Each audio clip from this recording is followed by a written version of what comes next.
dikategorikan sebagai teroris.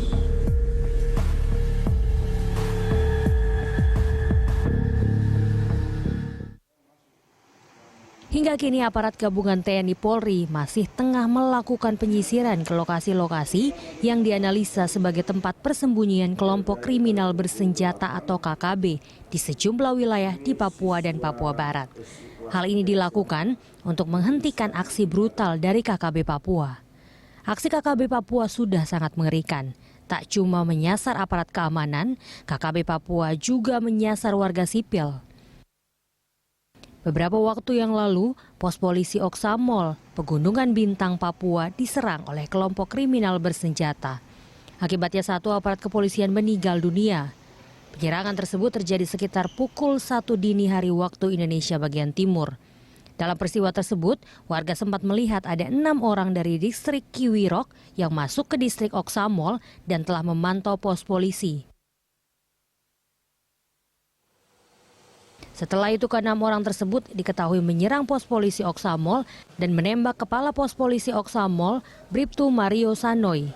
Mereka juga membawa lari 3 pucuk senjata api. Sebelumnya, pada awal Mei lalu, kelompok kriminal bersenjata juga melakukan serangan brutal ke sebuah desa. Mereka menghamburkan tembakan secara membabi buta dan sebanyak 30 warga desa tersebut tewas.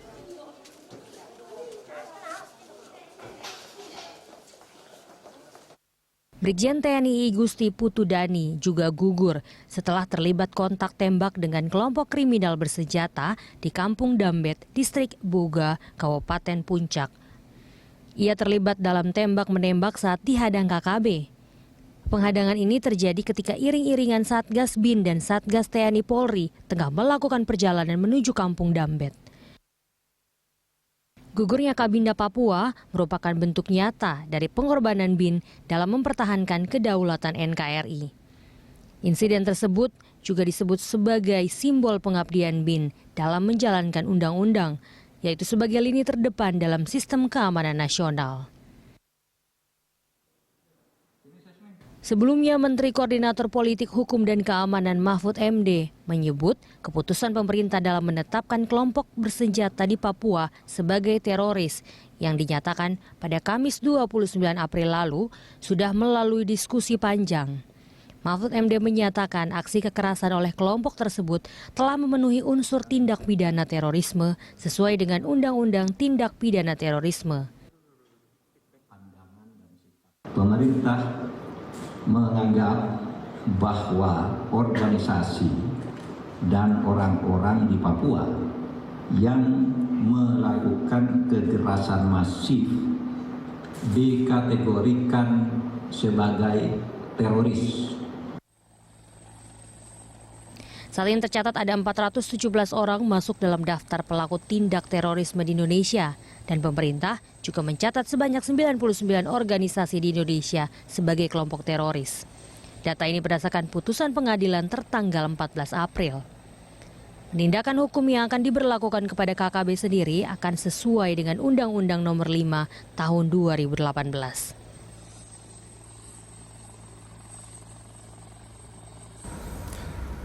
Pemerintah masih terus memburu KKB di Papua. Hal tersebut dilakukan untuk menciptakan ketenangan dan keamanan rakyat Papua. KKB pun telah ditetapkan sebagai teroris dengan tema dialog segera bebaskan Papua dari teror. Kita akan membahas terkait apa sebenarnya kesulitan untuk menangkap KKB serta bagaimana efek dari penyempatan kata teroris pada kelompok separatis di Papua.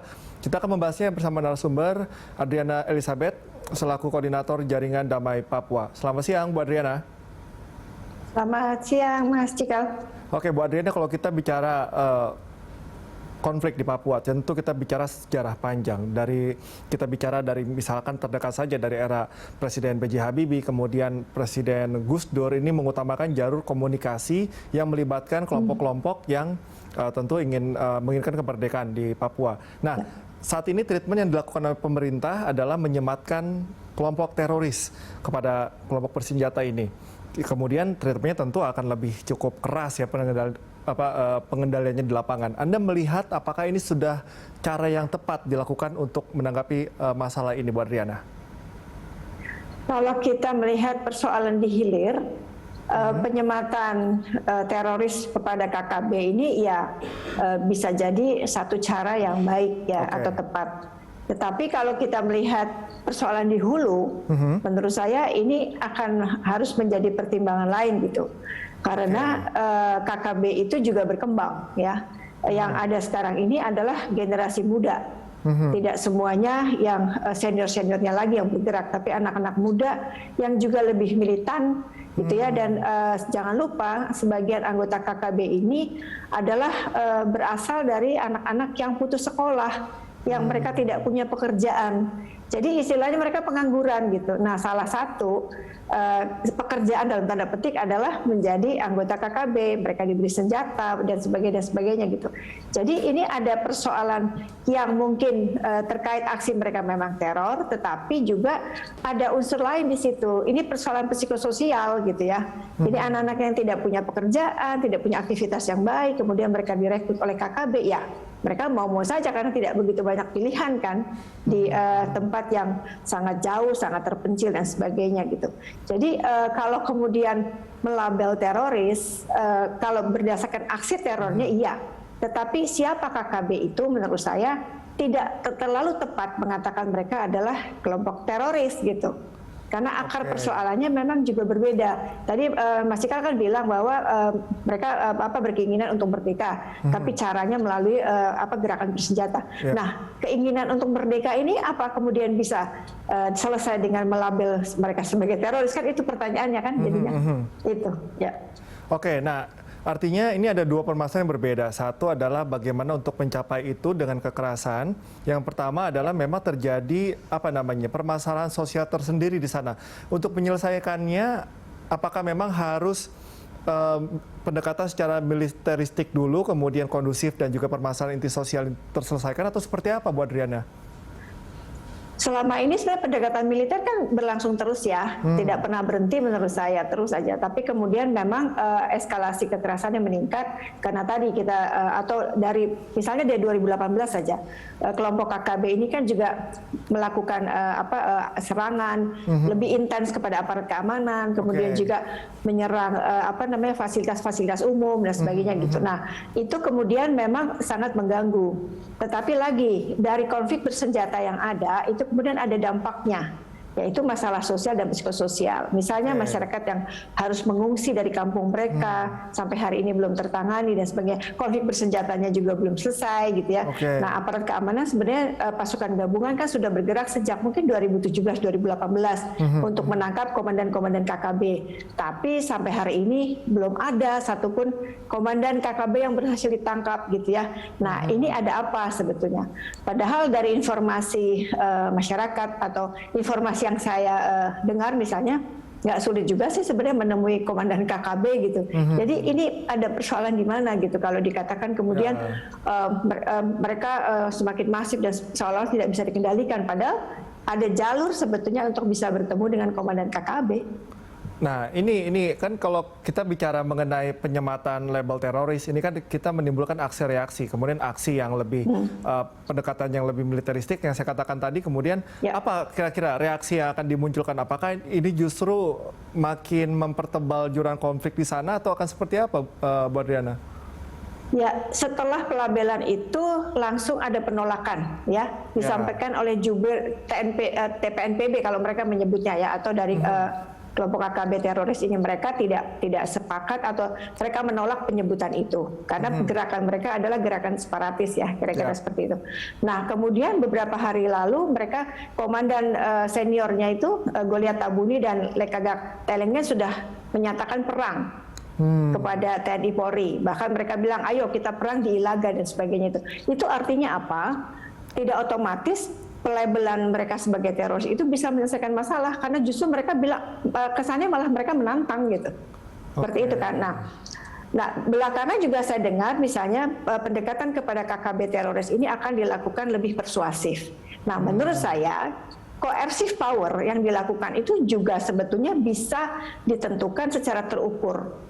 Tanpa harus memberi label teroris, sebetulnya coercive power yang dilakukan itu bisa dengan cara-cara persuasif gitu loh. Nah, itu yang menurut saya sekarang sudah terlanjur itu ditetapkan sebagai sebuah keputusan politik untuk mengatasi keamanan, tetapi kemudian dampaknya itu yang harus diperhatikan. Mereka nggak takut tuh ternyata diberi label seperti itu, malah itu tadi kesannya menantang. Ayo kalau mau perang kita perang. Seperti itu gitu. Jadi dikhawatirkan ya, Bu Adriana. Ya. Sebetulnya apalagi kesulitan yang ditemui di sana? Selain memang kita tahu geografis di Papua yang cukup kompleks, apalagi ya ini mendeteksi kelompok ini sulitkah? Karena mereka apakah satu komando atau tidak? Ini kan deteksi yang cukup challenging lah, katakanlah seperti itu, Bu Adriana. Ya, mereka tidak satu komando karena mereka bergerak di wilayah masing-masing ya. Tetapi kalau saya tadi di awal diskusi kita saya menyampaikan bahwa tidak semua ini persoalan nasional sebetulnya. Ada aspek-aspek lokal. Misalnya ketika terjadi penembakan kepada 2 tentara kita di Bandara Ilaga kalau saya tidak salah. Itu sebenarnya ada aspek begini. Kenapa masyarakat lokal atau KKB saja, kenapa mereka tidak disuruh menjaga bandara? Kenapa bandara harus dijaga oleh TNI gitu kan? Itu wilayah mereka. Nah, artinya apa? Kalau ada perekrutan mereka untuk atau memberikan lapangan pekerjaan kepada mereka seperti saya bilang karena mereka menganggur dan sebagainya, mungkin itu bisa mengatasi gitu. Jadi tidak perlu kemudian semua hal itu direspons dengan cara-cara tadi koersif, kemudian mengirim pasukan dan sebagainya. Jadi ada level persoalan yang menurut saya harus dipilah. Kalau memang bisa diselesaikan pada tingkat lokal, Pemdanya suruh negosiasi dengan mereka, mungkin beri pekerjaan atau apa dan sebagainya. Jadi tidak semua menjadi urusan Jakarta gitu. Betul. Oke, Bu Adriana, kita akan lanjutkan perbincangan di segmen selanjutnya dan pemirsa tetaplah bersama kami di Last Talk. Kita lanjutkan perbincangan pemirsa, masih bersama dengan Koordinator Jaringan Damai Papua, Adriana Elizabeth. Bu Adriana tadi sempat mengatakan bahwa ada cara-cara, bisa ya, cara-cara jalur komunikasi dilakukan. Ini kan berarti ada 3 aktor utama lah, katakan seperti itu untuk jalannya komunikasi. Ada pemerintah pusat, kemudian ada pemerintah daerah, kemudian juga ada, ya saya katakan memakai nomenklatur pemerintah ya, kelompok teroris ini. Nah, peran dari pemerintah daerah kan cukup sentral. Sejauh ini seperti apa, Bu Adriana? Nah, ini yang saya selama ini juga melihat kelihatannya belum terlalu optimal ya. Bahkan misalnya waktu terjadi konflik di Kabupaten Puncak misalnya, justru bupatinya tidak ada di tempat gitu misalnya ya. Artinya kan ini kita mesti perhatikan harusnya peran-peran daerah itu menjadi lebih optimal karena bagaimanapun itu daerah dia kan. Jadi pemimpin daerah itu harus tahu apa yang terjadi di wilayahnya dan sebagainya. Termasuk misalnya kalau kepala daerah menjanjikan sesuatu kepada KKB teroris ini apapun bentuknya, apakah janji pekerjaan atau apa, ya itu harus dipenuhi gitu supaya mereka tidak mengganggu. Karena hati-hati di wilayah konflik itu kita harus selalu cross check informasi ya. Misalnya ketika KKB disebut melakukan pembakaran kepada pembakaran sekolah ya, SD kalau saya nggak salah. Nah, menurut argumentasinya kelompok teroris itu bahwa sekolah itu sudah diduduki oleh aparat kita, oleh TNI. Jadi maksudnya membakar bukan membakar sekolahnya, tetapi ke sekolah itu sudah diduduki oleh aparat gitu. Jadi versinya kan berbeda tuh di situ. Termasuk ketika misalnya mereka membunuh 2 orang guru. Nah, di situ memang KKB melakukan kesalahan. Akhirnya mereka meminta maaf. Karena awalnya mereka curiga bahwa guru-guru itu adalah mata-matanya pemerintah Indonesia misalnya. Nah, itu situasi-situasi konflik seperti itu kan terus di cross-check. Nah, ini peran Pemda menurut saya sangat penting untuk memfasilitasi tadi itu gitu. Jadi termasuk yang saya bilang, harus ada level persoalan yang berbeda antara lokal dengan nasional. Jadi tidak perlu kalau semua sudah direspons oleh Jakarta gitu. Karena agak rumit juga ya, dan menurut saya di Papua itu kan kita harus perhatikan juga peran tokoh adat, peran tokoh gereja misalnya. Jadi nggak perlu semua soal itu kemudian seolah-olah menjadi tanggung jawab pusat, harus mengatasi segera dan sebagainya. Akhirnya tanpa berpikir lebih panjang, tanpa memperhitungkan dampaknya dalam jangka panjang, kita bisa salah juga menetapkan keputusan politik kan. Nah, itu yang menurut saya agak riskan ya. Oke, Bu Adriana, Anda mau mengatakan bahwa missing link-nya adalah pemerintah daerahnya pun tidak terlalu concern dan pihak lain di luar daerah ini dikatakan gagal menangkap akar masalah di sana. Persis, itu yang saya tadi bilang. Pendekatan yang dilakukan ini adalah pendekatan untuk mengatasi masalah di hilir. Nah, di hulunya itu persoalannya sangat rumit. Dan menurut saya pemerintah selama ini berusaha tetapi kurang memahami akar persoalannya. yang menjadi heavy pendekatan hari ini kan isu-isu pembangunan. Ya. Nah, isu konfliknya sendiri yang berbasis kepada ideologi merdeka itu yang tidak pernah dibuka jalan lain selain pendekatan hard power, pendekatan militer ya.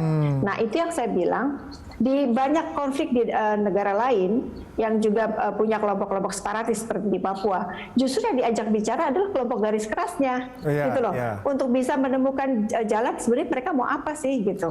Tapi kalau hanya seperti istilahnya makan bubur panas dari pinggir terus, kita nggak pernah sampai di core persoalannya gitu. Nah ini sebenarnya yang menurut saya harus dievaluasi.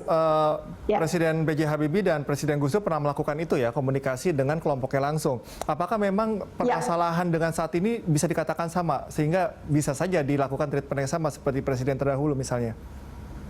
Main problemnya masih sama, masih relatif sama. Dan pendekatannya kalau Pak Habibie dulu itu kan ketika mendengarkan orang Papua minta sesuatu, kemudian beliau mengatakan bahwa intinya pemerintah Indonesia tidak bisa memberikan kemerdekaan. Tapi silakan dipikirkan kembali apa kemudian tawarannya adalah memberikan otonomi khusus kan. Nah, kalau Gus Dur itu berbeda, itu lebih ke pendekatan figur. Jadi figurnya Gus Dur itu berbeda. Gus Dur bilang kamu boleh minta apapun, kamu boleh menaikkan bendera, kamu boleh menyanyikan lagumu, tetapi tetap di dalam bingkai NKRI. Jadi pendekatan figurnya berbeda gitu. Nah, menurut saya untuk Papua ini harus ada semacam pendekatan sistem, pendekatan resolusi konflik yang permanen. Jadi kita tidak parsial terus, tidak hanya persoalan dihilir, tapi betul-betul mengatasi akar persoalannya gitu. Itu yang saya belum melihat, jadi lebih heavy-nya lebih ke pembangunan, tetapi at the same time melakukan pendekatan militer yang tadi itu tidak mengatasi keinginan merdekanya. Kalau dalam pandangan militer jelas kalau mau merdeka pasti tidak bisa. Gitu. Tetapi bagaimanapun kita berhadapan dengan orang. Nah, orang itu kan bisa diajak bicara. Nah, kalau dengan pelabelan teroris menurut saya malah lucu kalau pemerintah misalnya melakukan tindakan persuasif atau dialog dengan kelompok teroris. Menurut saya kalau dengan teroris tidak perlu ada kompromi, tapi dengan kelompok separatis itu justru masih bisa. Itu. Jadi kalau saya melihatnya agak berbeda nih. Sorry saya potong. Tapi kan kalau kita lihat program-program yang dicanangkan saat ini kan ke Papua ini kan cukup diutamakan begitu kan, anggarannya juga cukup besar, kemudian pembangunan juga di sana juga mau direncanakan cukup banyak. Itu memang bukan sasarannya atau belum terorisasi sehingga tidak dirasakan oleh masyarakat sana? Begini, kita mulai saja dari Otsus ya. Otsus itu kan juga sebuah bentuk kompromi politik. Jadi ada tarik-penarik yang sangat luar biasa sebelum Otsus itu ditetapkan. Akhirnya Papua mendesak, kemudian pemerintah menetapkanlah pada 2001 Otsus itu. Nah, ada bidang-bidang prioritas yang ditetapkan dan sebagainya. Ada dana yang diberikan. Tetapi, apakah itu sesuai dengan kondisi real di Papua? Belum. Karena Papua itu, kalau menurut master plan yang hari ini dilakukan berbasis kepada 7 wilayah adat. Masing-masing wilayah adat itu berbeda. Kalau kita bicara adat, dan jangan lupa sistem kekuasaan, sistem ekonomi, sistem budaya, masyarakat Melanesia itu berbeda. Jadi Papua itu sangat heterogen, seperti juga kalau kita bicara orang Jawa. Jawa itu kan tidak satu. Lah Papua itu sama gitu. Nah kalau template-nya dibuat sama, ya ini yang kita lihat hari ini. Gitu. Nah kelihatannya pendekatan budaya itu harus benar-benar mengerti ya apa struktur sistem yang ada di Papua. Baik. Bu Adriana, terima kasih atas kebersamaan bersama kami.